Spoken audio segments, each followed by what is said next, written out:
Maka saya di Provinsi Jawa Barat memutuskan minggu depan, itu kita akan MOU dengan BGN.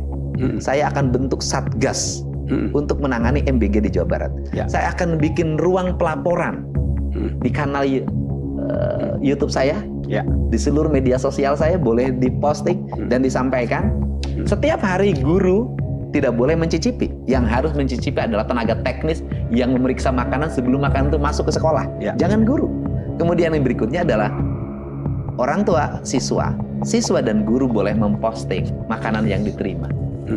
Kalau nilainya kurang, maka saya bilang ada 3 hal yang akan saya lakukan sebagai gubernur untuk mengawal program ini. Pertama adalah sanksi administratif.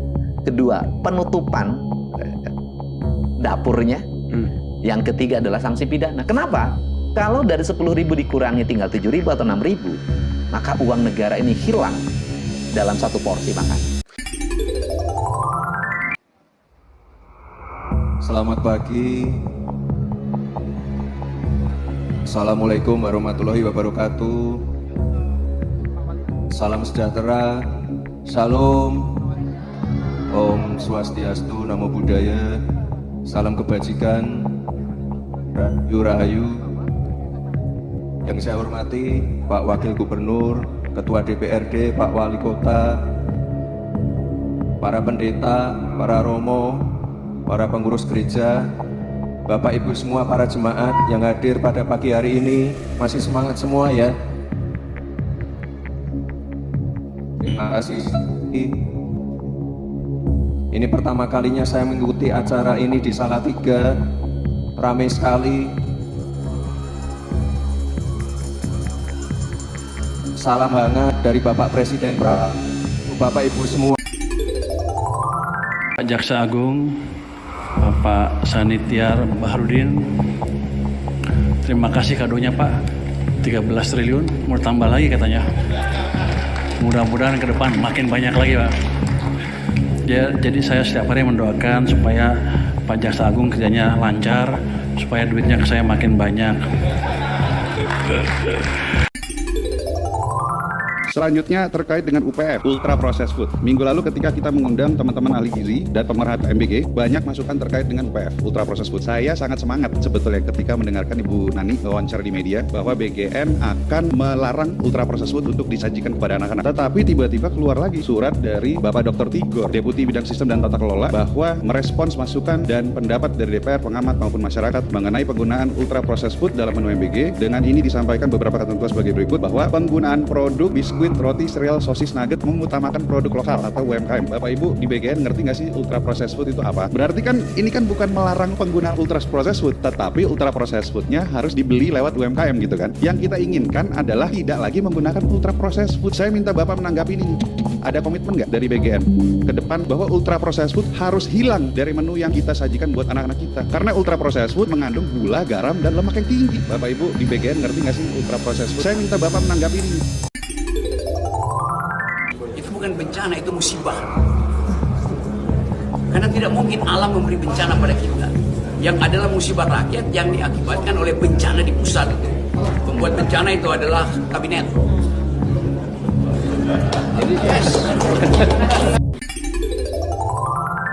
Bapak Ibu semua, selamat Natal dan Tahun Baru. Semoga Natal tahun ini membawa berkah untuk Bapak Ibu semua. Tak lupa kita doakan saudara-saudara kita yang ada di Aceh, Sumatera Barat dan Sumatera Utara. Kami dari pemerintah terus mengupayakan untuk percepatan penanganan dan pemulihan pasca bencana. Ini saya juga ucapkan selamat ke Pak Wali Salatiga, karena Salatiga ini adalah kota paling toleran di Indonesia. Selamat juga untuk Pak Wakil Gubernur, karena di Jawa Tengah ini ada kota tolerannya ya, ada Salatiga, ada Magelang, ada Semarang. Jadi Jawa Tengah ini kota yang sangat hebat sekali, warganya toleran semua. Bisa bahasa Rusia. Oh iya. Oke. Kalau nggak bisa berarti rugi. Oke. Pulang ke Indonesia harus bisa bahasa Rusia. Harus bisa bahasa Indonesia. Oke. Kemudian belajar dari siapapun, dari manapun, nanti dipakai. Terus ya, oke? Nunggu di dalam aja, dingin. Siapa? Terima kasih, Mayor. Sudah bukan mayor. Bapaknya. Mengkriminalisasi kebijakan. Saya cuma mau bilang satu adalah faktanya sudah jelas bahwa saya tidak menerima sepeser pun uang atau keuntungan dari kebijakan ini. Dan yang kedua adalah kenyataannya harus dipertanyakan kenapa kebijakan yang menghemat 1,2 triliun karena Chrome itu gratis itu bisa menjadi pidana. Itu kenapa? Dan yang terakhir dan yang terpenting adalah dengan adanya kerugian negara 1,5 T dengan kemahalan harga laptop itu sama sekali tidak berhubungan dengan pengadaan. Ya, itu adalah pengadaan di mana saya tidak terlibat. Kenapa bisa kebijakannya yang dipidanakan? Padahal tidak ada korelasi. Mengkriminalisasi kebijakan.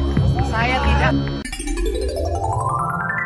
Sumbernya dari seluruh Indonesia kita buka rekrutmen Pak. Jadi misalnya ada organisasi profesi, ada Fakultas Kedokteran UGM, ada Fakultas Kedokteran UI, ada Muhammadiyah, Nahdlatul Ulama kita buka Pak. Kita ada database volunteer. Jadi mereka nanti kalau sudah kayak Abri Pak nanti dikasih bintang. Jadi kayak udah operasi Seroja, udah operasi ini. Mereka tingkatannya apa? Oh, ini sekarang kita buka yang daftar ternyata bukan hanya dokter-dokter internship atau KAS Pak. Dokter umum spesialis pun mau mengorbankan pendapatan mereka untuk pergi Pak. Kita kasih waktu 2 minggu Pak. 2 minggu kita rotasi supaya nggak fatigue.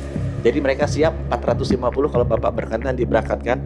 Kalau boleh pinjam pesawat Pak TNI gitu jadi agak Jadi beda. mereka 2 minggu berapa orang? 150? 600 batch pertama 600 Pak. Nanti dalam 2 minggu kita putar lagi Pak, 600 lagi. Karena ini buat rumah sakit dan puskesmas Pak. Ada